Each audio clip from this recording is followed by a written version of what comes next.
ജ്യോതിഷ ഹസ്തരേഖ സംബന്ധമായ ഈ എളിയ വീഡിയോയിലേക്ക് എല്ലാവർക്കും സ്വാഗതം. ഇന്ന് പറയാൻ പോകുന്നത്, ഞാനീ പറയുന്ന ഒരു കാര്യം നിങ്ങൾ ഉണർന്ന ഉടനെ കിടക്കപ്പായിരുന്നു കൊണ്ട് ഒരു സെക്കൻഡ്, ഒരു മിനിറ്റ് അല്ല, ഒരു സെക്കൻഡ് സമയം കൊണ്ട്, അല്ലെങ്കിൽ ഒരു 3 സെക്കൻഡ് കൊണ്ടോ, ഒരു സെക്കൻഡിന് ഇത്രയേ ഉള്ളൂ, ഒരു 3 സെക്കൻഡ് അല്ലെങ്കിൽ 1 സെക്കൻഡ് കൊണ്ട് തന്നെ ചെയ്യാവുന്ന കാര്യമാണ്. കിടക്കപ്പായിരുന്നു കൊണ്ട് ചെയ്താൽ സാമ്പത്തികമായ സകല ദോഷങ്ങളും നിങ്ങളെ വിട്ടുമാറുമെന്നുള്ളതാണ്. നിങ്ങൾ ചെയ്തു നോക്കുക, അപ്പോൾ നിങ്ങൾക്ക് മനസ്സിലാവും. അതങ്ങനെ മനസ്സിലാകത്തുള്ളൂ. 1 രൂപ ചിലവില്ലാതെ ഏതൊരാൾക്ക് എവിടെ നിന്ന് വേണമെങ്കിലും ചെയ്യാം. ഏത് രാജ്യത്തിരുന്ന്, മലയാളികൾ ഒരുപാട് നമ്മുടെ വീഡിയോ കാണുന്നുണ്ട്, പല രാജ്യങ്ങളിലും. എവിടെ ഇരുന്നുകൊണ്ട് നിങ്ങൾക്ക് ഈ വിദ്യ ചെയ്യാം. 1 സെക്കൻഡ് മതി, അല്ലെങ്കിൽ ഒരു 2-3 സെക്കൻഡ്, അതിൽ കൂടുതൽ വേണ്ട. കിടക്കപ്പായിരുന്നുകൊണ്ട് ചെയ്യാം. ഞാൻ അപാരമായ ധനവശ്യം, അതുപോലെ നിങ്ങൾ ഒന്നും ആവശ്യപ്പെടേണ്ട, നിങ്ങളുടെ എല്ലാ കാര്യങ്ങളും ഭഗവാൻ കൃഷ്ണൻ നടത്തി തരും. ഭഗവാന്റെ ഒരു വിദ്യയാണ്. നിങ്ങളൊന്നും ആവശ്യപ്പെടേണ്ട, എനിക്ക് ലോൺ അടയ്ക്കണം, അല്ലെങ്കിൽ എനിക്ക് അത് വേണം ഇത് വേണം, എല്ലാം ഭഗവാൻ നടത്തി തന്നത്. വിശ്വാസത്തോടു കൂടി ചെയ്യണമെന്ന് മാത്രം. പിന്നെ നമ്മൾ താൻ പാതി ഈശ്വരൻ പാതി എന്നുള്ളതാണ്. നമ്മൾ പ്രവർത്തിക്കേണ്ടത്, നമ്മൾ നമ്മുടെ ജോലി ആത്മാർത്ഥമായിട്ട് ചെയ്യണം, അത് പരിശ്രമിക്കണം, നന്നായിട്ട് പ്രയത്നിക്കണം, അതുകൂടി ചെയ്യണം. അതുകൂടി ചെയ്യുമ്പോഴാണ് നമ്മളിലേക്ക് ആ ഈശ്വരാനുഗ്രഹം കൂടുതലായിട്ട് ഉണ്ടായി വരുന്നത്. നിങ്ങൾ ഈ വിദ്യ ഒന്ന് ചെയ്തു നോക്കുക, അപാരമായ അനുഗ്രഹം ഭഗവാന്റെ ഉണ്ടാകും. അത്ഭുതകരമായ കാര്യമാണ് പറഞ്ഞു തരുന്നത്. എങ്കിലും ചെയ്തു നോക്കുക. ഇതാര് ചെയ്യുന്നു അവരുടെ ജീവിതത്തിൽ ഒരു ദിവസം കൊണ്ട് മാറുമെന്നല്ല, ഇത് നിത്യവും ചെയ്യുക. വലിയ മാറ്റങ്ങൾ ഉണ്ടാകും, ഒരു സംശയവും വേണ്ട. ശരിയായിട്ട് ചെയ്യുന്നവർക്ക് ഏതായാലും ചെയ്തു നോക്കിയാൽ തെറ്റില്ലല്ലോ, നമുക്കറിയാമല്ലോ എങ്ങനെ ഉണ്ടെന്ന്. ഒന്ന് ചെയ്തു നോക്കുക, അത്ഭുതകരമായ കാര്യമാണ്. അപ്പം ഞാനിതിനെക്കുറിച്ച് വിശദമായിട്ട് പറഞ്ഞുതരാം. അതിനു മുമ്പ് ഒരു കാര്യം പറയാം. നേരിട്ട് കൺസൾട്ടിങ് ഇല്ല, വാട്സപ്പ് വഴി മാത്രമേ ഉള്ളൂ. സംഖ്യാജ്യോതിഷം, ഹസ്തരേഖ, ഗ്രഹനില, ഇതൊക്കെയാണ് ഞാൻ വിശകലനം ചെയ്യുന്നത്. നിങ്ങൾക്ക് ചെയ്യാൻ താല്പര്യമുണ്ടെങ്കിൽ വാട്സപ്പ് ഇടുക, ഞാൻ ഫ്രീ ആകുമ്പോൾ റിപ്ലൈ തരും. എല്ലാവർക്കും റിപ്ലൈ തരാൻ പറ്റത്തില്ല, അതിന് ഒരുപാട് മെസ്സേജുകളാണ് വരും. പറ്റുന്നവർക്ക് റിപ്ലൈ തരും. എങ്ങനെ ചെയ്യുന്നതെന്ന് പറയും, ചെയ്യുന്ന രീതി. ഞാൻ ഈ ക്ഷേത്രത്തിലേക്കുള്ള നല്ല ലളിതമായ വഴിപാടുകളും വീട്ടിൽ സ്വയം ചെയ്യാവുന്ന നല്ല പ്രാർത്ഥനകളും നല്ല കാര്യങ്ങൾ മാത്രമേ പറയാറുള്ളൂ. അതാണ് ചെയ്യുന്ന രീതി. അത് കേട്ടിട്ട് നിങ്ങൾക്ക് ആവശ്യമുണ്ട് ചെയ്യുക, അല്ലെങ്കിൽ ചെയ്യാതിരിക്കുക. പിന്നെ ഭാഗ്യനിറം, ഭാഗ്യസംഖ്യ, ഒരാളുടെ ജീവിതത്തിൽ ഉയർച്ചയ്ക്ക് വേണ്ട എല്ലാ കാര്യങ്ങളും. പിന്നെ നമ്മൾ പ്രയത്നിക്കുകയും കൂടെ വേണം. അങ്ങനെയുള്ളവർ മാത്രം ചെയ്താൽ മതി എന്ന് ഞാൻ പറയും. അല്ലാതെ വഴിപാട് ചെയ്തിട്ട് വീട്ടിൽ പോയിരുന്ന ഒരു കാര്യം, ഒരു ഉയർച്ച ഉണ്ടാകത്തില്ല. നമ്മളുടെ കർമ്മം, തൊഴിൽ ചെയ്യുക എന്ന് പറഞ്ഞാൽ അത് ഈശ്വര സേവയാണ്. അപ്പം അങ്ങനെ അതിൻ്റെ കൂടെ ചെയ്യാവുന്ന ഈശ്വരാധീനത്തിന് വേണ്ട കാര്യങ്ങളാണ്. അങ്ങനെ ചെയ്തവരൊക്കെ രക്ഷപ്പെട്ടിട്ടുണ്ട്. ആവശ്യമുള്ളവർ ചെയ്യുക, അല്ലാത്തവർക്ക് ചെയ്യാതിരിക്കുക. ഞാൻ പറഞ്ഞതേ ഉള്ളൂ. ഫോൺ വിളിച്ചാൽ കിട്ടത്തില്ല, നേരിട്ട് വന്നാലും നോക്കാൻ പറ്റത്തില്ല. അപ്പോൾ സാഹചര്യം പറഞ്ഞതേ ഉള്ളൂ. ഓരോ വീഡിയോയിലും പറയുന്നത് പുതിയതായിട്ട് വീഡിയോ കാണുന്നവരുണ്ടായിരിക്കും, അതുകൊണ്ടാണ്. കാരണം വാട്സപ്പിലെ വർക്ക് തന്നെ സമയത്തിന് തീരാറില്ല, അതുകൊണ്ടാണ് ഫോൺ വിളിച്ചാൽ എടുക്കാൻ പറ്റാത്തതും പിന്നെ നേരിട്ട് വന്നാൽ നോക്കാൻ പറ്റാത്തതിൻ്റെ കാര്യം. പിന്നെ എനിക്ക് എൻ്റേതായ ധ്യാനം, പ്രാണായാമ, ശിവയോഗ, ഇതൊക്കെ എൻ്റേതായ കാര്യങ്ങളും ഉണ്ട്, അതുകൊണ്ടാണ്. അപ്പോൾ ഇനി വിഷയത്തിലേക്ക് വരികയാണ്. എല്ലാവരും ഈശ്വരൻ അനുഗ്രഹിക്കട്ടെ എന്ന് പ്രാർത്ഥിക്കുന്നു. അപ്പോൾ എല്ലാം പറഞ്ഞുതരാം. നാം രാവിലെ കിടക്കപ്പായിൽ നിന്ന് എഴുന്നേറ്റ് കഴിഞ്ഞാൽ നമ്മൾ പല കാര്യങ്ങളും, ഇപ്പോൾ ഞാൻ തന്നെ പറഞ്ഞു കൊടുത്ത, നോക്കിക്കൊടുത്ത, അല്ലെങ്കിൽ വീഡിയോ പറയുന്നവർ പല കാര്യങ്ങളും ചെയ്യാറുണ്ട്. അപ്പം നിങ്ങൾ ഒന്നുകിൽ അതോടൊപ്പം ചെയ്യുക, അല്ലെങ്കിൽ ആദ്യം ഇത് ചെയ്യുക, അല്ലെങ്കിൽ അവസാനം ഇത് ചെയ്യുക. അവസാനം ചെയ്താലും മതി ഈ വിദ്യ. 1 സെക്കൻഡ് കൊണ്ട് ചെയ്താൽ മതി, അല്ലെങ്കിൽ 2-3 സെക്കൻഡ് എടുക്കും, അത്രയേ ഉള്ളൂ. ആ വിദ്യ ഞാൻ പറഞ്ഞുതരാം.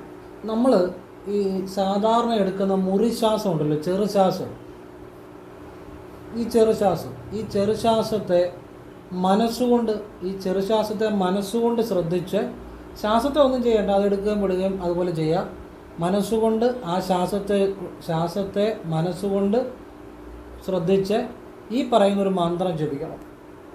ശ്വാസം സാധാരണ പോലെ എടുക്കുകയും വിടുകയും ചെയ്യുക, അത് ഒന്നും ചെയ്യാൻ പോകണ്ട. അത് ചെറുശ്വാസം എടുക്കുകയും വിടുകയും ചെയ്യുക. അതോടൊപ്പം ഓം നമോ ഭഗവതേ വാസുദേവായ.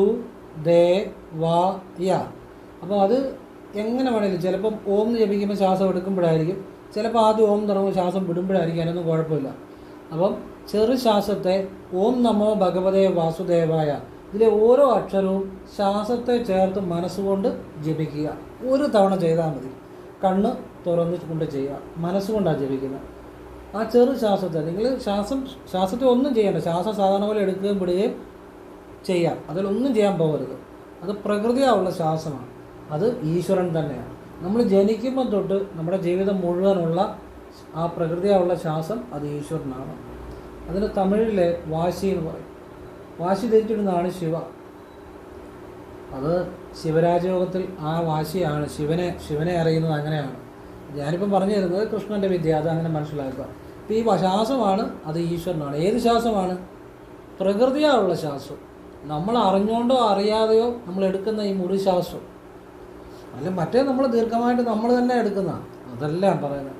നമ്മൾ വെറുതെ ഇരിക്കുമ്പോഴും ഉറങ്ങുമ്പോഴും ഉണരുമ്പോഴും എല്ലാം നമ്മൾ ഓട്ടോമാറ്റിക്കായിട്ട് എടുക്കുന്ന ഈ ചെറു ശ്വാസം അത് ഈശ്വരനാണ്. അത് പ്രകൃതിയായുള്ള ശ്വാസമാണ്. അത് നിങ്ങളുടെ ശരീരത്തിൻ്റെ, നിങ്ങളുടെ ബോധത്തിൻ്റെ, നിങ്ങളുടെ ഉള്ളിലെ പ്രപഞ്ചത്തിൻ്റെ താളമാണത്. നിങ്ങളെ വെളിയിലുള്ള പ്രപഞ്ചവുമായി ബന്ധിപ്പിക്കുന്ന ആണ് ആ ശ്വാസം. അത് ഈശ്വരനാണ്, പ്രകൃതിയായുള്ള ശ്വാസം. ആ ശ്വാസത്തോട് ചേർത്ത് മനസ്സുകൊണ്ട് ആ ഓം നമോ ഭഗവതേ വാസുദേവായ എന്ന് എടുക്കുമ്പോഴും വിടുമ്പോഴും അങ്ങനെ മനസ്സുകൊണ്ട് ജപിക്കുക. ഒരു തവണ ജപിക്കുക. നിങ്ങളിത് നിത്യവും ചെയ്യുക. നിങ്ങളുടെ ജീവിതത്തിൽ അത്ഭുതകരമായ മാറ്റങ്ങൾ ഉണ്ടാവും. സാമ്പത്തികമായ സകല ദോഷങ്ങളും മാറിക്കിട്ടും. നിങ്ങൾ ഭഗവാനോടൊന്നും പ്രാർത്ഥിക്കേണ്ട, എനിക്ക് അത് വേണം ഇത് വേണം ഒന്നും പറയണ്ട. ഭഗവാൻ നിങ്ങളുടെ എല്ലാ കാര്യവും നടത്തി തരും. നിങ്ങൾ ഭഗവാനെ വിശ്വസിക്കണം, അത്രമാത്രം. പിന്നെ നന്മയുള്ള കാര്യങ്ങൾ ചെയ്യണം, അത്രമാത്രം. പിന്നെ നിങ്ങളുടെ ജോലി എന്താണോ അത് ഏറ്റവും ഈശ്വരീയമായി കണ്ടു തന്നെ, തൊഴിൽ ഈശ്വരനായിട്ട് കണ്ടു തന്നെ പ്രവർത്തിക്കണം. ഇത്ര ചെയ്താൽ മതി, ബാക്കിയൊക്കെ വന്നോളൂ. അപ്പം ഇത് പ്രകൃതിയായുള്ള ശ്വാസമാണ്, ഈശ്വരനാണ്. ആ ശ്വാസത്തോട് ചേർത്ത് ആ പ്രാണനോട് ശ്വാസത്തിൽ ഒരു നിശ്ചിത ശതമാനം പ്രാണനാണ്, ചൈതന്യമാണ്. അപ്പോൾ ആ പ്രാണനോട് ചേർത്ത്, ആ ശ്വാസത്തോട് ചേർത്ത്, ശ്വാസം മുഴുവനും പ്രാണനല്ല, അതിലൊരു കുറച്ച് ശതമാനം ചൈതന്യമുണ്ട്, അതാണ് പ്രാണൻ. അപ്പോൾ ആ പ്രാണനോടും ചേരുന്നുണ്ട് നമ്മൾ മന്ത്രം ജപിക്കുമ്പോൾ, ശ്വാസത്തോടും ചേരുന്നുണ്ട്. അപ്പോൾ അങ്ങനെ ജപിക്കുമ്പോൾ ഭഗവാന്റെ എല്ലാ അനുഗ്രഹങ്ങളും നിങ്ങൾക്കുണ്ടാകും. ഇതുകൊണ്ട് ഒരുപാട് അപാരമായ വശ്യമുണ്ടാകും. നിങ്ങൾ ഈ വിദ്യ ചെയ്തു കഴിഞ്ഞാൽ, ദിവസവും രാവിലെ ചെയ്തു കഴിഞ്ഞാൽ, ഒരു ദിവസം ചെയ്തുകൊണ്ടൊന്നും മാറ്റം ഉണ്ടാകുമെന്ന് വിചാരിക്കരുത്. ദിവസവും ചെയ്തു കഴിഞ്ഞാൽ നിങ്ങൾക്ക് തന്നെ അറിയാം. അതുവരെ നിങ്ങളോട് പരിചയമുള്ള, നിങ്ങളെ കണ്ടിട്ട് മിണ്ടാത്തവരൊക്കെ നിങ്ങളോട് ഇങ്ങോട്ട് ഓരോ കാര്യങ്ങൾ ചോദിക്കും. നിങ്ങൾ പറയുന്ന കാര്യങ്ങൾ ആളുകൾ അനുസരിക്കാൻ തുടങ്ങും. നിങ്ങളൊരു കാര്യം പറഞ്ഞാൽ തള്ളിക്കളയത്തില്ല. അത് നിങ്ങളുടെ ഓഫീസിലാണെങ്കിലും, നിങ്ങളുടെ ബോസ് ആണെങ്കിലും, നിങ്ങൾ പറഞ്ഞാൽ കേൾക്കേണ്ട സ്റ്റാഫാണേലും, അല്ലെ വീട്ടിലാണെങ്കിലും എല്ലാം നിങ്ങൾ പറയുന്ന കാര്യങ്ങൾക്ക് സ്വീകാര്യത കിട്ടി തുടങ്ങും. അപ്പം നിങ്ങൾ വിചാരിച്ചോടെ മന്ത്രം പ്രവർത്തിച്ചു തുടങ്ങി. ഈ ശ്വാസത്തോട് ചേർത്ത് ജപിക്കുന്നത് ഈ വാഗുകൊണ്ട് ജപിക്കുന്നതിനെക്കാട്ട് 1000 ഇരട്ടി 10000 ഇരട്ടി ഫലമാണ്. കാരണം പ്രാണനോടാണ് ചേർത്ത് ജപിക്കുന്നത്, ആ പ്രകൃതിയായുള്ള ശ്വാസത്തോടാണ്. അതാണ് ഏറ്റവും വലിയ രഹസ്യം. അതിനപ്പുറത്തൊരു സംഭവം ഇല്ല. അപ്പോൾ ഇത് നിങ്ങൾ ഒരു തവണ പോലും ദിവസം, അതായത് 1 സെക്കൻഡ് അല്ലെങ്കിൽ 2-3 സെക്കൻഡ് എടുക്കും, അങ്ങനെ പോലും ചെയ്താൽ അത്ഭുതകരമായി നിങ്ങളുടെ ജീവിതത്തിൽ എല്ലാ കാര്യങ്ങളും നടന്നു കിട്ടുമെന്നുള്ളതാണ്. ഈ മന്ത്രമാണ് ധ്രുവൻ ജപിച്ചാണ് ഭഗവാനെ പ്രത്യക്ഷപ്പെടുത്തിയത്. ഈ മന്ത്രം ജപിച്ചാണ്. ഈ മന്ത്രം ജപിച്ചു കഴിഞ്ഞാൽ നമ്മൾക്ക് ആ ഈശ്വരീയമായ എല്ലാ അനുഗ്രഹങ്ങളും ഉണ്ടായി വരും. നമ്മൾ ആപത്തുകളിൽ അല്ലെങ്കിൽ അപകടങ്ങളിൽ അല്ലെങ്കിൽ നമ്മൾ ചെന്ന് പല തട്ടിപ്പുകളിൽ ഒന്നും ചാടത്തില്ല. വിശ്വാസത്തോടെ ചെയ്യണമെന്ന് മാത്രം, ഭഗവാനെ വിശ്വസിക്കണം. ഇത് നിങ്ങൾ ചെയ്തു കഴിഞ്ഞാൽ പാപശമനം ഉണ്ടാകും. നമ്മുടെ ജന്മജന്മാന്തരങ്ങളായിട്ടുള്ള പാപങ്ങൾ ഇല്ലാതാകും. പാപങ്ങൾ മാറുമ്പോഴാണ് നമുക്ക് ഈശ്വരാനുഭവം, ഈശ്വരബോധം ഒക്കെ ഉണ്ടാകുന്നത്. നമ്മുടെ ജീവിതത്തിലേക്ക് നല്ല നല്ല കാര്യങ്ങൾ വരുന്നത് പാപശമനം ഉണ്ടാകുമ്പോഴാണ്. മാത്രമല്ല ഭഗവാന്റെ അപാരമായ അനുഗ്രഹം ഉണ്ടാകും. സമ്പത്ത്, കീർത്തി, യശസ്, വലിയ അനുഗ്രഹങ്ങളെ, വലിയ സാമ്പത്തികം, വലിയ ഉയർച്ചകളെ, നമുക്ക് ജീവിക്കാൻ ആവശ്യമായ എല്ലാ കാര്യങ്ങളും ഭഗവാൻ നൽകും. ഒന്നും ആവശ്യപ്പെടേണ്ട ഭഗവാനോട്. മാത്രമല്ല ഭയം മാറും, ടെൻഷൻ മാറും, പിതൃപ്രീതി പെട്ടെന്നുണ്ടായി വരും. പിതൃപ്രീതി അത്ഭുതകരമായൊരു മന്ത്രമാണ്. പിതൃപ്രീതി ഉണ്ടായി വരും. ഇത് ദിവ്യ മന്ത്രമാണ്. ഇത് കേട്ടോ, ദിവ്യ മന്ത്രമാണ്. ഇത് ജപിക്കുന്നവർക്ക് മോക്ഷം, മുക്തി, ഈശ്വര സാക്ഷാത്കാരം ഇതൊക്കെ ഉണ്ടാകും. ഒന്നുമോ ഭഗവതേ വാസുദേവായ അറിഞ്ഞ് ജപിക്കുന്നവർക്ക് ആ ഭഗവാനിൽ തന്നെ ലയിക്കും. ഈശ്വര സാക്ഷാത്കാരം ഉണ്ടായി വരും, ഒരു സംശയം വേണ്ട. മാത്രമല്ല തൊഴിൽ ഉയർച്ച, ഏർപ്പെടുന്ന കാര്യങ്ങളിലെല്ലാം വിജയം, തടസ്സങ്ങളെല്ലാം മാറുക, സാമ്പത്തികമായ ദോഷങ്ങൾ മാറുക, ഇനി ഈ മന്ത്രം രാവിലെ കർപ്പൂരത്തെ തൊട്ട് ജപിക്കണം. അത് ദൃഷ്ടിദോഷം മാറാനും നല്ലതാണ്. കർപ്പൂരത്തെ തൊട്ട് 3 തവണ ജപിക്കുക വാ കൊണ്ട്. അപ്പോൾ വാ കൊണ്ട് ജപിച്ചാൽ മതി. അത് ദിവസവും ഒരു ദിവസം തുടങ്ങുമ്പോൾ വിളക്കിൻ്റെ മുന്നിൽ പ്രാർത്ഥിക്കുമ്പോൾ ഒരു തട്ടം വെച്ചത് കർപ്പൂരം കത്തിച്ച് ഈ മന്ത്രം വാ കൊണ്ട് 3 തവണ ജപിച്ച് 3 തവണ തൊട്ട് തൊടുക. കർപ്പൂരത്തെ ദൃഷ്ടിദോഷം മാറിക്കിട്ടും. ഈ വാഹനങ്ങൾ ഉപയോഗിക്കുന്നവരാണെങ്കിൽ ഈ മന്ത്രം ജപിച്ചുകൊണ്ട് വാഹനത്തിന് വലത്തോട്ട് കർപ്പൂരം 3 തവണ ഒഴിയുക. എന്നിട്ട് തൊട്ട് തൊടുക. വാഹനത്തിൻ്റെ ദൃഷ്ടിദോഷങ്ങൾ മാറിക്കിട്ടും. അത്ഭുതകരമായ കാര്യമാണ് ഈ മന്ത്രം. നിങ്ങൾ ഈ ദിവസവും ഈ മന്ത്രം ഇതുപോലെ ജപിക്കുക. പിന്നെ നിങ്ങൾക്ക് വേണമെങ്കിൽ ഫ്രീ ആയിട്ടിരിക്കുമ്പോഴും ഇത് 1 സെക്കൻഡ് വീതം ജപിക്കാം. അത് കണ്ടിന്യൂസ് ആയിട്ട് വേണ്ട, ഇടയ്ക്കിടയ്ക്ക് ഫ്രീ ആയിട്ടിരിക്കുമ്പോൾ, റോഡിൽ കൂടെ നടക്കുമ്പോഴോ ഒരു പ്രവർത്തിക്കിടയിലോ വേണ്ട, ഫ്രീ ആയിട്ടിരിക്കുമ്പോൾ നിങ്ങൾക്ക് വേണമെങ്കിൽ ചെയ്യാം. നല്ലതാണ്. മനസ്സിന് അപാരമായ ഒരു സന്തോഷം, സമാധാനം, മനസ്സ് ശുദ്ധമാകും. ഭഗവാൻ ഉള്ളിൽ വന്നങ്ങ് നിറയും. ഭഗവാൻ നിങ്ങളുടെ ഉള്ളിലേക്ക് വന്നങ്ങ് നിറയും. ഈ മന്ത്രം ജപിക്കുന്നതിൻ്റെ കൂടെ ഭഗവാൻ ഉണ്ടായിരിക്കും എന്നുള്ളതാണ് ഇതിൻ്റെ ഏറ്റവും വലിയ രഹസ്യം. അതുപോലെ ആത്മശുദ്ധി വരും. നിങ്ങളുടെ ആത്മാവ് ശുദ്ധമാകും, നിങ്ങളുടെ പ്രവൃത്തി ശുദ്ധമാകും, മനസ്സ് ശുദ്ധമാകും. ടെൻഷനും അത് ശുദ്ധമാകുമ്പോഴാണ് ടെൻഷനും ഭയമൊക്കെ മാറുന്നത്. ടെൻഷനും ഭയമൊക്കെ മാറുന്നത് ഇത് ഭഗവാൻ ഉള്ളിലേക്ക് വരുമ്പോഴാണ്. ഭഗവാന്റെ ആ ചൈതന്യ അനുഗ്രഹം നിങ്ങളുടെ ഉള്ളിലേക്ക് വരുമ്പോഴാണ്. പിന്നെ വ്യാഴാഴ്ചകളിൽ പറ്റുന്നവർ ഒരിക്കലെടുക്കുക. ഇനിയും മരുന്നൊക്കെ കഴിക്കുന്നവരാണ്, അങ്ങനെയുള്ളവർ ഒരിക്കലെടുക്കണ്ട. ആരോഗ്യസ്ഥിതി അനുകൂലമുള്ളവർ, മരുന്നൊന്നും കഴിക്കാത്തവർ, പറ്റുന്നവർ ഒരിക്കലെടുക്കുക. രാവിലെ അരി ചേരാത്ത ആഹാരം, ചപ്പാത്തിയോ ഫ്രൂട്ട്സോ വെള്ളമൊക്കെ ചപ്പാത്തിയോ ഫ്രൂട്ട്സോ ഒക്കെ കഴിക്കാം, വെള്ളവും കുടിക്കുക. ഉച്ചയ്ക്ക് മാത്രം അരിയാഹാരം, ചോറ് കഴിക്കാം, വെള്ളവും കുടിക്കാം. വൈകുന്നപാടും അരി അല്ലാതെ ചപ്പാത്തിയോ ഫ്രൂട്ട്സോ വെള്ളമൊക്കെ കുടിക്കുക. അങ്ങനെയാണ് ഒരിക്കലെടുക്കുക. വ്യാഴാഴ്ചകളിൽ നല്ലതാണ്. കഴിവതും മൗനം പാലിക്കുക. പറ്റുന്ന അവസരങ്ങളിലൊക്കെ വ്യാഴാഴ്ചകളിൽ മൗനം പാലിക്കുക. ചുമ്മാ വളവളവളാന്ന് സംസാരിക്കാതെ മിണ്ടാതിരിക്കാൻ പറ്റുമ്പോൾ മിണ്ടായിരുന്ന് ഈ വിദ്യ ഇടയ്ക്കിടയ്ക്ക് ചെയ്യുക. വ്യാഴാഴ്ചകളിൽ പറ്റുന്നവർ ചെയ്യുക. ഇതൊക്കെ എല്ലാവരും ചെയ്യണമെന്നല്ല. ഇപ്പം മരുന്നൊന്നും കഴിക്കുന്നവർ ഒരിക്കലും എടുക്കണ്ട, മനസ്സിലായല്ലോ. മരുന്ന് കഴിക്കുന്നവർ അവർ മരുന്നാണ് കഴിക്കേണ്ടത്. അവർ പ്രാർത്ഥിച്ചാൽ മതി. അല്ല ഒരിക്കലൊന്നും എടുക്കണ്ട, ഒരു വ്രതം എടുക്കണ്ട. മരുന്ന് കഴിക്കുന്നവർ ഒരു വ്രതം എടുക്കണ്ട, പ്രാർത്ഥിച്ചാൽ മതി. ഇനിയും ശാരീരികമായ മാനസികമായ ബുദ്ധിമുട്ടുള്ളവർ മന്ത്രം പോലും ജപിച്ചില്ലെങ്കിലും കുഴപ്പമില്ല, ഭഗവാനെ സ്മരിച്ചാൽ മതി. മനസ്സിലാകുന്നുണ്ടോ? അങ്ങനെ ചെയ്താൽ മതി. പറ്റുന്നവർ ഒരിക്കലെടുക്കുക. വ്യാഴാഴ്ചകളിൽ പറ്റുന്നവർ അന്നദാനം ചെയ്യുക. അന്നദാനം, വസ്ത്രദാനം, ഇതൊക്കെ ചെയ്യുക. പരമപുണ്യമാണ്. ഇപ്പം നിങ്ങൾക്കിത് പറഞ്ഞു തന്നാൽ എനിക്കൊരു വിശ്വാസമുണ്ട്. ഇതാര് ചെയ്യുന്നു അവർക്കൊക്കെ അവരുടെ ആത്മാവെല്ലാം ശുദ്ധീകരിക്കപ്പെടും. അവർക്ക് ഈശ്വര സാക്ഷാത്കാരം, അവരുടെ സമർപ്പണം പൂർണ്ണമാണെങ്കിൽ, അവരുടെ കർമ്മം നല്ല കർമ്മങ്ങളാണെങ്കിൽ, അവരുടെ മനസ്സ് ശുദ്ധമാണെങ്കിൽ, പ്രവൃത്തി ശുദ്ധമാണെങ്കിൽ അവർക്ക് ഈശ്വര സാക്ഷാത്കാരത്തിലേക്ക് എത്താൻ ഭഗവാൻ സഹായിക്കുമെന്നാണ് ഞാൻ വിശ്വസിക്കുന്നത്. വലിയൊരു കാര്യം പറഞ്ഞു തരുന്നു. എൻ്റെ ജീവിതത്തിൽ തന്നെ അങ്ങനെ ഓരോ ആത്മാവും ആ പരിപൂർണതയിലേക്ക് എത്തുമ്പോൾ ഞാനും അതിൻ്റെ ഒരു ഭാഗമാകുകയാണ് ആ പ്രവൃത്തിയുടെ. കാരണം ഈ നാവിൽ നിന്ന് വന്ന ചില കാര്യങ്ങൾ അതിനൊരു നിമിത്തമാകുമെങ്കിൽ പരമേശ്വരന് കോടിക്കോടി നന്ദി, എൻ്റെ ഗുരുക്കന്മാർക്കും കോടിക്കോടി നന്ദി. കാരണം ഒരു ആത്മാവിനെയെങ്കിലും ആ ഈശ്വരീയമായ അനുഭവം ഉണ്ടാകാൻ നമ്മൾ പറയുന്ന വാക്കുകൾ കൊണ്ട് സാധിക്കുമെങ്കിൽ കോടിക്കോടി ആ ഈശ്വരന് നന്ദി, പരമേശ്വരന് നന്ദി, മഹാഗുരു അഗസ്ത്യർക്ക് നന്ദി, എൻ്റെ ഗുരുക്കന്മാർക്കൊക്കെ നന്ദി, എല്ലാവർക്കും നന്ദി, സാക്ഷാൽ ഭഗവാൻ വാസുദേവനും നന്ദി. ഇത് ഏറ്റവും വലിയൊരു കാര്യം ഞാനീ പറഞ്ഞായിരുന്നു. ഇതിൻ്റെ വില നിങ്ങൾക്കിപ്പോൾ മനസ്സിലാകത്തില്ല. നിങ്ങളിൽ മാറ്റങ്ങൾ ഉണ്ടാകുമ്പോൾ, നിങ്ങളുടെ മനസ്സിൽ സന്തോഷം ഉണ്ടാകുമ്പോൾ, നിങ്ങളുടെ ഓരോരോ കാര്യങ്ങളായിട്ട് നടക്കുമ്പോൾ, നിങ്ങൾക്ക് സമ്പത്തും ഐശ്വര്യവും കീർത്തിയും ഉണ്ടാകുമ്പോൾ, നിങ്ങൾ പറയുന്ന കാര്യങ്ങൾ ആളുകൾ അനുസരിക്കാൻ തുടങ്ങുമ്പോൾ, നിങ്ങൾക്ക് ആ ഒരു വശ്യമുണ്ടാകുമ്പോൾ നിങ്ങൾ ചിന്തിക്കും, എടാ ഇത് ചെറിയൊരു കാര്യമല്ലല്ലോ, ഇത് വലിയൊരു സംഭവമായിരുന്നല്ലോ എന്ന് അപ്പോഴേ നിങ്ങൾക്ക് മനസ്സിലാകത്തുള്ളൂ. അതിപ്പോൾ നിങ്ങൾക്കത് മനസ്സിലാകത്തില്ല, ഇപ്പോൾ മനസ്സിലാക്കാനും പറ്റത്തില്ല. ചെയ്തത് അനുഭവത്തിൽ വരുമ്പോൾ നിങ്ങൾക്ക് മനസ്സിലാവും. അതങ്ങനെ മനസ്സിലാകത്തുള്ളൂ. അപ്പോൾ ഇത് നിങ്ങൾ ആവശ്യം പോലെ നിങ്ങൾ ചെയ്യുക. നിങ്ങളുടെ ജീവിതത്തിൽ സർവ്വ ഐശ്വര്യങ്ങളും ഉണ്ടായി വരും. ഇനിയും ഇതൊക്കെ ഫലം എല്ലാം നല്ല രീതിയിൽ വരാൻ ഒരു കാര്യം കൂടെ ചെയ്യണം. നിങ്ങൾ രാവിലെ എഴുന്നേറ്റ് പ്രാർത്ഥിക്കുന്നതോടൊപ്പം നിങ്ങളുടെ വിളക്കിൻ്റെ മുന്നിൽ ഒരു തട്ടം വെച്ചതി കർപ്പൂരം കത്തിച്ച് എൻ്റെ കുടുംബദേവതയെ കുടുംബദേവതയെ പ്രണാമം പ്രണാമം പ്രണാമം എന്ന് പറഞ്ഞ് 3 തവണ കർപ്പൂരത്തെ തൊഴുത് പ്രാർത്ഥിക്കുക. എല്ലാം ഭംഗിയായിട്ട് വരും. കുടുംബദേവതയെ വിളിക്കണം. കർപ്പൂരത്തെ തൊട്ട് വിളിച്ചാൽ കുടുംബദേവത എവിടെ ഇരുന്നാലും വിളി കേൾക്കും. അതാണ് അതിൻ്റെ രഹസ്യം. നിങ്ങൾക്ക് ആ അനുഗ്രഹം ഉണ്ടാകും.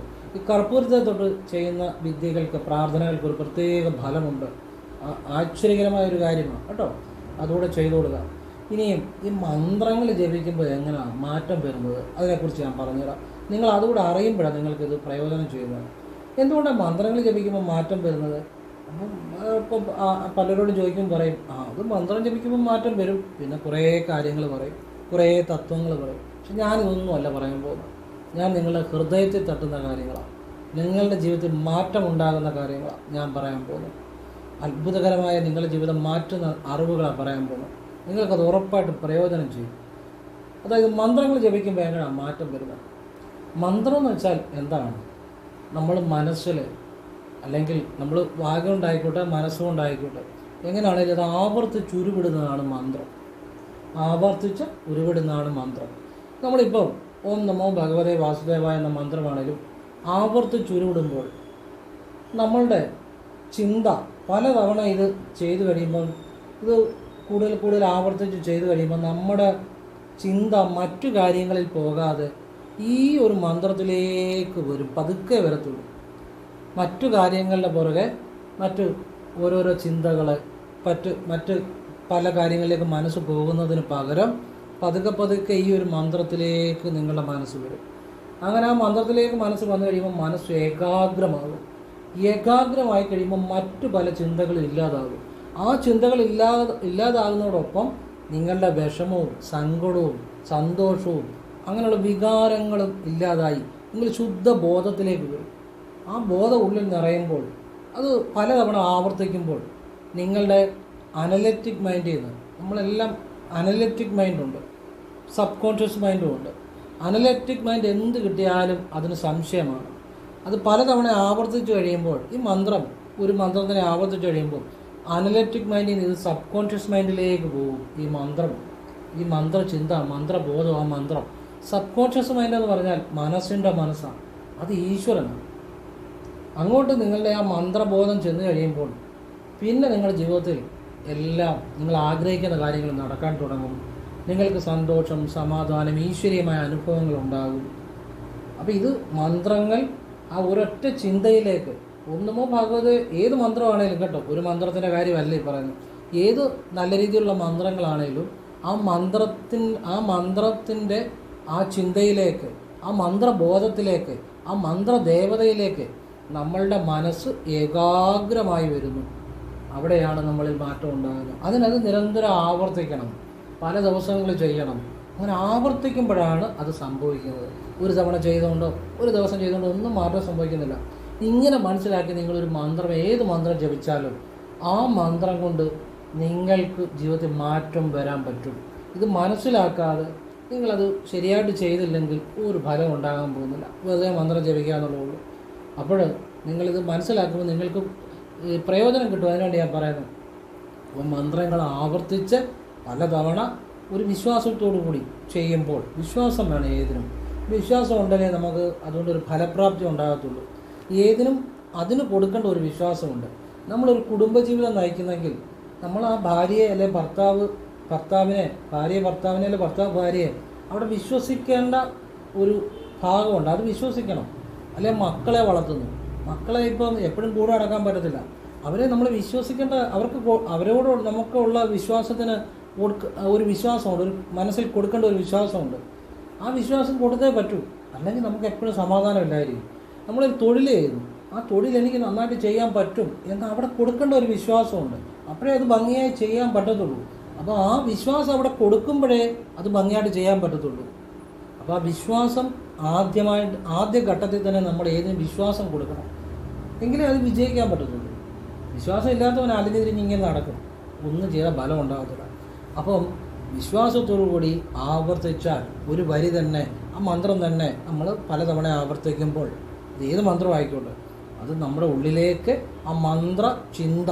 ഇപ്പം ഓം നമോ ഭഗവതേ വാസുദേവായ എന്ന് പറഞ്ഞാൽ നമ്മൾ കൃഷ്ണനെയാണ്, ഭഗവാനെയാണ് കാണുന്നത്. അപ്പം ഭഗവാൻ എന്നുള്ള ആ ചിന്ത, ഭഗവാൻ എന്നുള്ള ആ സ്മരണ, ആ ഭഗവാൻ എന്നുള്ള ആ ഒരു ബോധം നമ്മുടെ ഉള്ളിലേക്ക് പോകും. ഉള്ളിൽ ചെന്ന് കഴിയുമ്പോൾ നമുക്ക് അത് പ്രപഞ്ചബോധവുമായിട്ട് കണക്റ്റായിട്ട് നമുക്ക് ഈശ്വരീയമായ അനുഗ്രഹങ്ങളുണ്ടാകും, ഈശ്വരീയമായ അനുഭവങ്ങളുണ്ടാകും, സമ്പത്ത്, ഐശ്വര്യം, കീർത്തി, ഇതൊക്കെ ഭഗവാന്റെ ഗുണങ്ങളാണ്. ഭഗവാന്റെ ഗുണങ്ങളാണ് സമ്പത്ത്, ഐശ്വര്യം, കീർത്തി, സന്തോഷം, നിർഭയത്വം. അതെല്ലാം നമ്മളിലേക്ക് വരും. കാരണം ആ ഭഗവാൻ എന്നുള്ള ബോധമാണ്. അപ്പോൾ ആ ഭഗവാന്റെ ഗുണങ്ങൾ നമ്മളിലേക്ക് വരും. അവിടെ അതാണ് സംഭവിക്കുന്നത്. ഇതിനെയാണ് മന്ത്രസിദ്ധി എന്ന് പറയുന്നത്. മന്ത്രസിദ്ധി എന്ന് പറയുന്നത് ആ മന്ത്രത്തിൽ നമ്മൾ എത്രമാത്രം ലയിക്കുന്നുവോ, എത്രമാത്രം നമ്മൾ വിശ്വാസത്തോടെ ചെയ്യുന്നുവോ, അപ്പോഴാണ് നമ്മളിൽ ആ മന്ത്രബോധം പ്രവർത്തിച്ചു തുടങ്ങുന്നത്. അത് പലർക്കും അവരെത്ര ആത്മാർത്ഥമായിട്ട് അത് ചെയ്യുന്നു, എത്ര ഭംഗിയായിട്ട് അത് ചെയ്യുന്നു എന്നതിനെ ആശ്രയിച്ചിരിക്കും. ഇപ്പം വിശ്വാസം നല്ല രീതിയിൽ വിശ്വാസത്തോടെ ചെയ്യുന്നവർക്ക് പെട്ടെന്ന് ഫലം കിട്ടും. വിശ്വാസം കുറവുള്ളവർക്ക് പതുക്കെ ഫലം കിട്ടത്തുള്ളൂ. അതൊക്കെ അവനവൻ്റെ മനസ്സിൻ്റെ ബലത്തെയും അവനവൻ്റെ സമർപ്പണത്തെയും ഭക്തിയെയും ഒക്കെ ആശ്രയിച്ചിരിക്കും. പറഞ്ഞാൽ മനസ്സിലാകുന്നുണ്ടോ? പക്ഷേ ഇത് നിരന്തരം ചെയ്താൽ, വിശ്വാസത്തോടെ ചെയ്താൽ ഉറപ്പായിട്ട് ഇന്നല്ലേ നാളെ അത് ഫലം ലഭിച്ചിരിക്കും. ചിലർക്ക് പെട്ടെന്ന് കിട്ടും, ചിലർക്ക് ചിലപ്പോൾ താമസിച്ചായിരിക്കും കിട്ടുന്നത്. പിന്നെ നമ്മളിത് എങ്ങനെ ജപിക്കാനാണ് ഞാൻ പറഞ്ഞത്? മനസ്സ് ജപിക്കാനാണ്. മനസ്സുകൊണ്ട് ജപിക്കുന്നതിന് ഫലം കൂടുതലാണ്. മനസ്സുകൊണ്ട് ജപിക്കുന്നതിന് ഫലം കൂടുതലാണ്. പിന്നെ എങ്ങനെ പറഞ്ഞു? ശ്വാസം എടുക്കുകയും വിടുകയും ചെയ്യാം. ശ്വാസത്തെ മനസ്സുകൊണ്ട് ജപിക്കാനാണ് പറഞ്ഞത്. അപ്പോൾ ശ്വാസത്തെ ചേർത്ത് ജപിക്കുമ്പോൾ അത് പ്രപഞ്ചവുമായിട്ട് പെട്ടെന്ന് കണക്റ്റ് ആകുക. മന്ത്രബോധം നിങ്ങളുടെ ഉള്ളിലേക്കും പോകും, പ്രപഞ്ചവുമായിട്ടും കണക്റ്റ് ആകും. കാരണം നമ്മൾ വെളിയിൽ നിന്നാണ് ഈ ശ്വാസം എടുക്കുകയും വിടുകയും ചെയ്യുന്നത്, പ്രകൃതിയിൽ നിന്നാണ്. പ്രകൃതിയിലേക്ക് നിങ്ങളുടെ ചിന്ത, മന്ത്രബോധം പോകും. അപ്പം നിങ്ങൾക്ക് നിങ്ങളുടെ ആഗ്രഹങ്ങൾ എന്തായാലും അവിടെ ഒന്നും പറയണ്ട. നിങ്ങളുടെ ആഗ്രഹങ്ങൾ ആ പ്രപഞ്ചബോധം, ആ ഈശ്വരൻ സാധിച്ചു തരുമെന്നുള്ളതാണ്. മാത്രമല്ല നിങ്ങളുടെ ഉള്ളിലെ ഈശ്വരബോധവും ഉണരാൻ തുടങ്ങുമെന്നുള്ളതാണ്. ഇങ്ങനെ നിങ്ങൾ ഒരു മന്ത്രത്തെ മനസ്സിലാക്കി നോക്കിക്കേ, ഇങ്ങനെ നിങ്ങളൊരു മന്ത്രത്തെ ജപിച്ചു നോക്കിക്കേ, നിങ്ങൾക്ക് എത്ര സന്തോഷമുണ്ടാകും, എത്ര നല്ല അനുഭവമായിരിക്കും. അല്ലാതെ നിങ്ങൾ എത്ര കുറേ മന്ത്രങ്ങൾ ജപിച്ചാലും അതുകൊണ്ടൊന്നും വലിയ ഫലം ഉണ്ടാകണമെന്നില്ല. ഇതറിഞ്ഞ് നിങ്ങൾ ജപിച്ചു നോക്കി. ഇതാണ് ഏതൊരു സനാതന വിശ്വാസിയെ അറിയേണ്ടത്. ഇങ്ങനെ അറിഞ്ഞാൽ ഏതൊരാളും മന്ത്രം ജപിക്കും, ശരിയായിട്ട് ജപിക്കുക, അവർക്ക് ഫലം ഉണ്ടാകും. അല്ലാതെ നിങ്ങൾ കുറേ മന്ത്രങ്ങൾ ജപിക്കുക പറഞ്ഞാൽ ഒരാൾക്കും ഒരു മാറ്റം ഉണ്ടാകണമെന്നില്ല. അതിനെ അറിയേണ്ട രീതി അറിയണം, അപ്പോഴേ ജീവിതം മാറത്തുള്ളൂ. അതാണ് ഞാൻ പറഞ്ഞു തരാൻ ശ്രമിക്കുന്നത്. ഇപ്പം തന്നെ ഇത് കേൾക്കുമ്പോൾ എത്ര മനോഹരമാണത്. ആ ഒരു അവസ്ഥയെ ആലോചിച്ച് നോക്കി.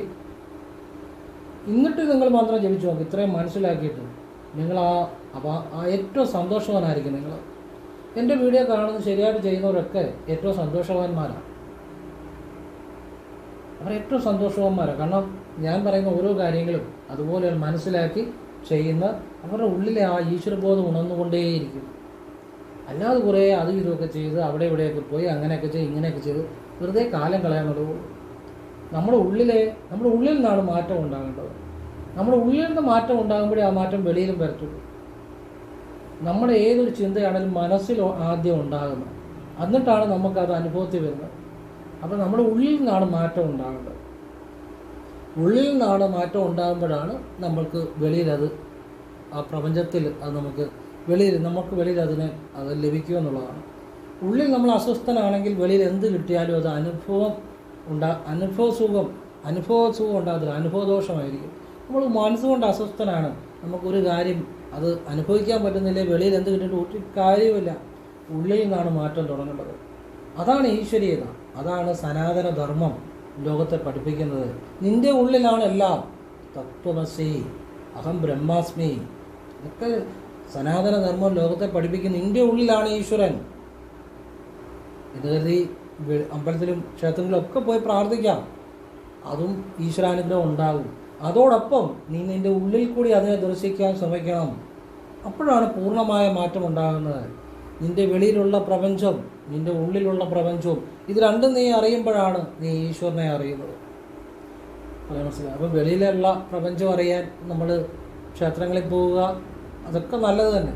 അങ്ങനെ നമുക്ക് ഈശ്വരബോധ അനുഗ്രഹം ഉണ്ടാകും. അതോടൊപ്പം നിൻ്റെ ഉള്ളിൽ കൂടി നീ അതോടൊപ്പം ആ ഈശ്വരീയതയെ അറിയാൻ ശ്രമിക്കുമ്പോഴാണ് നിനക്ക് പൂർണ്ണമായ ആ ഈശ്വരാനുഭവം ഉണ്ടായി വരുന്നത്. അവിടെയാണ് പൂർണ്ണത ഉണ്ടായി വരുന്നത്. അവിടെയാണ് സനാതനമാകുന്നത്. സനാതനം എന്ന് വെച്ചാൽ എന്താണെന്നറിയോ? എല്ലാവരും ഈ പറയുമ്പോഴൊക്കെ ഒരു ഇതിനു വേണ്ടി സനാതനം എന്ന് കൂട്ടി എന്ന് പറയും. അത് ശരിക്കും അതിൻ്റെ അർത്ഥം അറിയണം. സനാതനം എന്ന് വെച്ചാൽ എന്നും നിലനിൽക്കുന്നതെന്നാണ്. എന്ന് വെച്ചാൽ എന്നും നിലനിൽക്കുന്ന എന്താണ്? ഈശ്വരീയമായിട്ടുള്ള കാര്യം. അതിനെക്കുറിച്ചാണ് ഞാൻ സംസാരിക്കുന്നത്. ആ ഈശ്വരീയമായ കാര്യങ്ങളെക്കുറിച്ചാണ്. അപ്പോൾ ഇതൊക്കെയാണ് എല്ലാവരും അറിയേണ്ടത്. ഇപ്പം എനിക്ക് വലിയ സന്തോഷം തോന്നി. ഞാനൊരിക്കൽ ഒരാളെ കാണാൻ, ഒരു വയ്യാത്ത ഒരാളാണ് കാണാൻ വേണ്ടി ഞാൻ പോയി. അപ്പം ഞാൻ വയ്യാത്ത, ഇപ്പം നമുക്ക് ചില ആളുകളെ കാണാൻ പോകുമ്പോൾ ഞാൻ പോകും, എൻ്റെ കയ്യിലുള്ള എന്തെങ്കിലുമൊക്കെ ചിലപ്പം കൊടുക്കും, അവർക്കല്പം സന്തോഷമായിട്ട് അവരോട് സംസാരിച്ചിരിക്കും, അങ്ങനെ ഒരു പോരും. അത് ഞാൻ പോരുന്നൊന്നും ആരും അറിയത്തില്ല. അങ്ങനെയാണ് എൻ്റെ ഒരു രീതി. എനിക്ക് അങ്ങനെയുള്ള കാര്യങ്ങൾ, ഒരാളറിയുന്നതോ അത് കണ്ടുകൊണ്ട് നമ്മളെ നല്ലത് വരും അഭിനന്ദിക്കുന്ന ഒന്നും എനിക്കിഷ്ടമല്ല. ഞാൻ പുണ്യത്തിന് വേണ്ടി ഒന്നുമല്ല, എനിക്കൊരു പുണ്യവും വേണ്ട. പക്ഷെ ഞാൻ എൻ്റെ മനസ്സിൻ്റെ ഒരു വ്യക്തിക്ക് ഒരു നേരം നമ്മളെ കൊണ്ടൊരു പ്രയോജനം ഉണ്ടാകുന്നെങ്കിൽ അതേ ഞാൻ ചിന്തിക്കുന്നു. അപ്പം ഞാനൊരാളെ കാണാൻ വേണ്ടി പോകുമ്പോൾ എനിക്ക് ആ വഴി ശരിക്കും അറിയത്തില്ല. അപ്പോൾ കുറേ സ്കൂൾ പിള്ളേരുണ്ട്.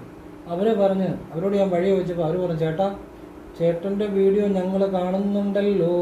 അപ്പോൾ എനിക്ക് വലിയ സന്തോഷം തോന്നി.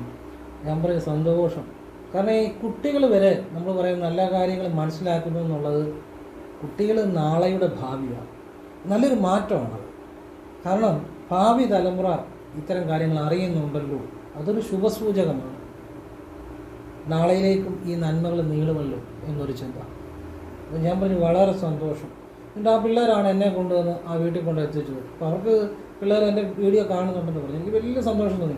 കഴിഞ്ഞ ദിവസം ഞാൻ ഒരു കുട്ടിയെ വഴി വെച്ച് കണ്ടപ്പോൾ ആ കുട്ടി ട്യൂഷന് പോവാണ്. ആ കുട്ടി എന്നോട് പറഞ്ഞു, ഈ പിള്ളേർ സത്യത്തിൽ ഇങ്ങനെയുള്ള കാര്യങ്ങൾ കാണാൻ സാധ്യത വളരെ കുറവാണ്. കാരണം നമ്മൾ ഇതുപോലുള്ള നല്ല ഈശ്വരീയമായ കാര്യങ്ങളാണ് പറയുന്നത്. പക്ഷേ പിള്ളേർ കാണുന്നുണ്ടെങ്കിൽ അത് വലിയൊരു ഈശ്വരാധീനമാണ്. അപ്പോൾ ആ ഒരു കുട്ടി ട്യൂഷന് പോകുന്ന കുട്ടി എന്നെ കണ്ടപ്പം പറഞ്ഞു, ചേട്ടൻ്റെ വീഡിയോ ഞാൻ കണ്ടല്ലോ. ഞാൻ പറഞ്ഞ സന്തോഷം. ഈ പിള്ളേരിത് കാണുന്നുണ്ടെന്നുള്ളത് എന്നെ സംബന്ധിച്ചിടത്തോളം എനിക്ക് വലിയ സന്തോഷമാണ്. കാരണം ഇതുപോലെയുള്ള ഭഗവാനെക്കുറിച്ച്, ഈശ്വരനെക്കുറിച്ച് ആ പിള്ളേരൊന്നും മോശമാകത്തില്ല ഒരിക്കലും. ആ പിള്ളേർക്കൊക്കെ വ്യക്തമായ കാഴ്ചപ്പാടുള്ള പിള്ളേരായിരിക്കും. അല്ലെ ആരെങ്കിലും പറയുന്ന പുറകെയൊന്നും പോകത്തില്ല. ആ പിള്ളേർ നല്ല നിലയിൽ വരും. അവർക്ക് ഈശ്വരനെ അറിയുന്നവരായിരിക്കും. അവർ സമൂഹത്തിന് ഗുണം ചെയ്യും. അവർക്ക് എല്ലാ കാര്യത്തിലും വ്യക്തമായ കാഴ്ചപ്പാട് കാണും, ഇച്ഛാശക്തി കാണും, ജ്ഞാനശക്തി കാണും, ക്രിയാശക്തി കാണും. ഇതൊക്കെയാണ് അറിയേണ്ടത്. എല്ലാവരെയും ഈശ്വരൻ അനുഗ്രഹിക്കട്ടെ. കുട്ടികളും പ്രായമുള്ളവരും അല്ലാത്തവരും എല്ലാവരും ഈശ്വര്യമായ കാര്യങ്ങൾ അറിയണം എന്നുള്ളതാണ്. ഈ കുട്ടികൾ എന്ന് പറഞ്ഞാൽ അവർക്ക് ഇത്തരം കാര്യങ്ങൾ വലിയ താല്പര്യം കാണത്തില്ല. അതുകൊണ്ട് ഞാനാണ് അവരുടെ കാര്യം ഞാൻ എടുത്തു പറഞ്ഞത്. പക്ഷെ പിള്ളേരൊക്കെ പലരും കാണുന്നുണ്ടെന്ന് അറിഞ്ഞത് ഒരുപാട് സന്തോഷമുണ്ട് എനിക്ക്. കാരണം അവർ ശിവനെ അറിയുന്നു, അവർ കൃഷ്ണനെ അറിയുന്നു, ആ സനാതന ധർമ്മത്തെക്കുറിച്ച് അറിയുന്നു, ആത്മീയതയെ അറിയുന്നു. അങ്ങനെയുള്ള നമ്മുടെ വീഡിയോ കാണുന്ന ഒരു കുട്ടികളും ഒരു പേന ഒരിടത്ത് എടുക്കണമെങ്കിലും ഞാൻ ഈ പേന എടുത്തോട്ടെ എന്ന് ചോദിച്ചിട്ട് എടുക്കത്തുള്ളൂ. കാരണം ധാർമ്മികത, ആ ഈശ്വരനെക്കുറിച്ച് ഞാൻ പറഞ്ഞു കൊടുക്കുന്നു. അവരൊന്നും മോശമായ കാര്യങ്ങൾ ചെയ്യത്തില്ല. ഞാൻ പറയുന്ന കാര്യങ്ങൾ ഉൾക്കൊള്ളുന്ന കുട്ടികളാണെങ്കിൽ അവർ അച്ഛനും അമ്മയും നോക്കും, അച്ഛനും അമ്മയും പറയുന്ന അനുസരിക്കും. അവരൊരു കല്യാണം കഴിച്ചാലും ആ ഭാര്യയ്ക്കല്ലേ ഭർത്താവിന് അവർക്ക് അർഹമായ സ്വാതന്ത്ര്യം ഒക്കെ കൊടുക്കും. മറ്റുള്ളവരെയും സ്വയം ബഹുമാനിക്കുന്ന പോലെ മറ്റുള്ളവരെയും ബഹുമാനിക്കും. തീർച്ചയായിട്ടും ആ കുട്ടികളെല്ലാം നല്ലതായിട്ട് വരത്തുള്ളൂ. അതേത് കുട്ടികളാണേലും പ്രായമുള്ളവരാണേലും അല്ലാത്തവരാണേലും എല്ലാവർക്കും ജീവിതത്തിൽ എല്ലാ ഈശ്വരീയമായ നല്ല അനുഗ്രഹങ്ങളും ഉണ്ടാകുന്ന നല്ല കാര്യങ്ങൾ മാത്രമാണ് ഞാൻ പറയുന്നത്. അല്ലാതെ നിങ്ങളെല്ലാം എന്നെ കാണാൻ വാ, നിങ്ങളെപ്പോഴും എന്നെ കാണാൻ വാ, എനിക്ക് എപ്പോഴും ദക്ഷിണ വന്നുകൊണ്ടിരി എന്നൊന്നും ഞാൻ പറയത്തില്ല ഒരിക്കലും. ഞാൻ പറയുന്നത് നിങ്ങൾ വീഡിയോയിൽ കണ്ട് നിങ്ങൾക്ക് ആവശ്യമുള്ളവർ ചെയ്യുക. നിങ്ങളുടെ സമയവും നിങ്ങളുടെ ജീവിതത്തിന് വേണ്ടി, നിങ്ങളുടെ തൊഴിലിന് വേണ്ടി, നിങ്ങളുടെ കുടുംബത്തിന് വേണ്ടി ചിലവാക്കുക. അല്ലാതെ എനിക്ക് വേണേ കുറേ ശിഷ്യന്മാരെ ഒരു വീഡിയോ പറഞ്ഞാൽ മതി, ഇഷ്ടംപോലെ ശിഷ്യന്മാർ എനിക്ക് വരും. ഞാനൊരിക്കലും അതൊന്നും ചെയ്യത്തില്ല. കാരണം എൻ്റെ പുറകെ നടന്ന ആരുടെയും ജീവിതം പോകേണ്ട കാര്യമില്ല. നിങ്ങളുടെ സമയം നിങ്ങളുടെ ജീവിതത്തിനുള്ളതാണ്. അതാണ് ഈശ്വരൻ, അതാണ് പരമേശ്വരൻ. ആ സത്യബോധമാണ് പരമേശ്വരൻ. നിങ്ങളുടെ സമയം നിങ്ങളുടെ കുടുംബത്തിന്, നിങ്ങളുടെ ജീവിതത്തിനുള്ളതാണ്. അല്ലാതെ ആരുടെയും പുറകെ നടന്ന് നശിപ്പിക്കാനുള്ളതല്ല. എൻ്റെ പുറകെ ആരും നടക്കണ്ട.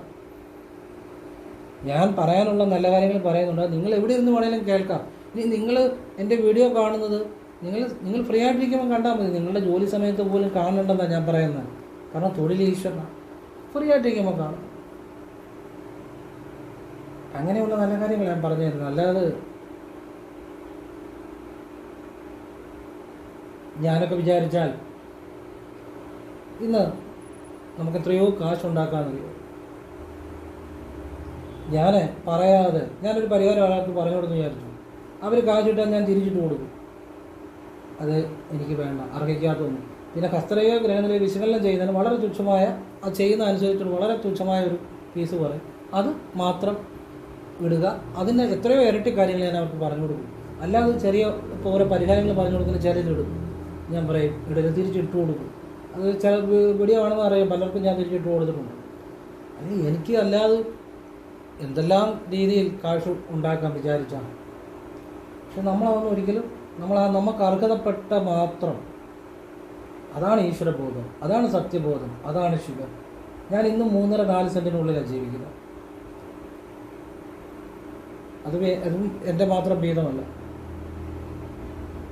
പിന്നെ നമുക്ക് അർഹിക്കുന്ന രീതിയിലുള്ള മാത്രമേ. പിന്നെ യൂട്യൂബിൻ്റെ അതിൻ്റെ ചെറിയ രീതിയിലുള്ള വരുമാനങ്ങളുണ്ട്.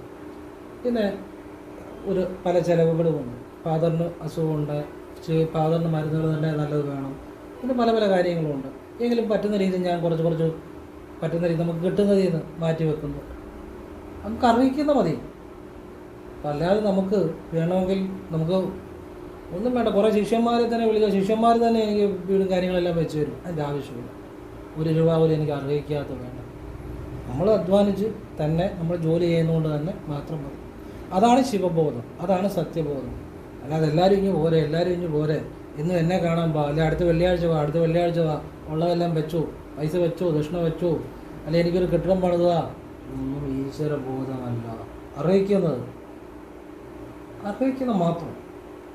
അപ്പം ഞാൻ പറയുന്നത്, ഞാൻ ചെയ്യുന്നതല്ല ആ ഈശ്വരനെ കുറിച്ചാണ്. നമ്മൾ ചെയ്യുന്ന തൊഴിലിന് മാത്രം, അത്രയേ ഉള്ളൂ. അതും ആദ്യമേ പറയും, ഒരു ക്ഷേത്രത്തിലേക്കുള്ള കാര്യങ്ങളായിരിക്കും, നല്ല പ്രാർത്ഥനകളായിരിക്കും. അതൊക്കെ ഒരു തവണ ചെയ്യുന്നതുകൊണ്ടൊന്നും മാറ്റം ഉണ്ടാകത്തില്ല. ഇനി നമ്മൾ പ്രയത്നിക്കുമ്പോൾ വേണം. അമ്പലത്തിൽ പോയിട്ട് ജോലി ചെയ്തിരുന്നാലും ഒന്നും കാര്യമില്ല. അധ്വാനിക്കുന്നവർക്കും ജോലി ചെയ്യുന്നവർക്കും പ്രയത്നിക്കുന്നവർക്കും ഈശ്വരാധീനത്തിന് അതിൻ്റെ കൂടെ വേണ്ട കാര്യങ്ങളാണ് ഞാൻ പറഞ്ഞു കൊടുക്കുന്നത്. അത് തീർച്ചയായിട്ടും ഫലം ചെയ്യും. അല്ലാതെ മടിയന്മാർക്ക് ഒരിക്കലും, അങ്ങനെ മടിയന്മാരായിട്ടുള്ളവർ, അങ്ങനെ അവർക്ക് വേണ്ടി ഒന്നും അങ്ങനെയുള്ളവരൊന്നും നമ്മൾ നോക്കാറേ ഇല്ല. ജീവിതത്തിൽ പ്രയത്നിക്കുന്നവർക്ക് വേണ്ടിയാണ്. പ്രയത്നം എന്ന് പറഞ്ഞാൽ ഈശ്വരനാണ്. പ്രവൃത്തി നമ്മുടെ ഇപ്പം മക്കളോടുള്ള ഉത്തരവാദിത്വം, ഭാര്യയോടുള്ള ഉത്തരവാദിത്വം, തൊഴിലിനോടുള്ള ഉത്തരവാദിത്വം, അത് ഈശ്വരനാണ്. അല്ല പ്രാർത്ഥന മാത്രമല്ല ഈശ്വരൻ. അങ്ങനെയുള്ളവർക്കാണ് ആദ്യമേ പറയും, അങ്ങനെ ആവശ്യമുള്ളവർ ചെയ്താൽ മതി. പിന്നെ ധൃതി വെക്കരുത്. ഞാൻ ചിലപ്പോൾ മുൻഗണനാക്രമത്തിലാണ് നോക്കുന്നത്. പിന്നെ അതുപോലെ നല്ല കാര്യങ്ങളായിരിക്കും പറയുന്നത്. ഒക്കെ ആവശ്യമുള്ളവർ ചെയ്യാമല്ലോ, അതൊരു ചെയ്യണ്ട, ഉള്ള കാര്യം ഉള്ള പോലെ പറയുക, അത്രേ ഉള്ളൂ. പിന്നെ പ്രയത്നിക്കുകയും കൂടെ ചെയ്യണം. അവനവൻ്റെ ജോലി എന്ന് പറഞ്ഞാൽ തൊഴിൽ ഈശ്വരനാണ്. നമ്മൾ ഏതിനും നമ്മുടെ താൻ പാതി ഈശ്വരൻ പാതിയുന്ന പ്രയത്നവും കൂടെ വേണം. ഇങ്ങനെയുള്ള നല്ല കാര്യങ്ങൾ പറഞ്ഞിട്ട് ആവശ്യമുള്ളവർ ചെയ്യാതെ എല്ലാം അങ്ങനെയുള്ള സത്യസന്ധമായ കാര്യങ്ങൾ ഞാൻ പറയാറുള്ളൂ. ഞാനൊരു ശിവയോഗിയും കൂടാണ്. ഓരോ ശാസ്ത്രത്തിലും ശിവവിദ്യ എന്നാണ്. അപ്പോൾ ഞാൻ ജീവിതത്തിൽ ഒരൊറ്റ അവധൂതനെ കണ്ടിട്ടുള്ളൂ. ആ അവധൂതനെ കണ്ടതോടെ എനിക്ക് സത്യമായ വിദ്യ കിട്ടി. അതെന്തുകൊണ്ടാണെന്നറിയാം? എൻ്റെ പ്രവൃത്തി കൊണ്ടാണ്, എൻ്റെ ചിന്ത കൊണ്ടാണ്, ഞാൻ ചെയ്യുന്ന ഓരോ കാര്യങ്ങൾ കൊണ്ടാണ്. ഒറ്റ അവധൂതനെ ഞാൻ കണ്ടിട്ടുള്ളൂ. അവിടെ നിന്ന് എനിക്ക് സത്യവിദ്യ കിട്ടി, ശിവവിദ്യ കിട്ടി. അതാണ് ഈശ്വരൻ. അതിനൊരു സത്യമുണ്ട്. അത് ഞാൻ ചെയ്യുന്ന പ്രവൃത്തി കൊണ്ടാണ്. ശിവവിദ്യ എന്ന് പറഞ്ഞാൽ അതിനപ്പുറത്തൊന്നുമില്ല. എല്ലാവരെയും ഈശ്വരൻ അനുഗ്രഹിക്കട്ടെ. ഓം കൃഷ്ണായ നമഃ. ശിവോഹം ശിവ ശിവ.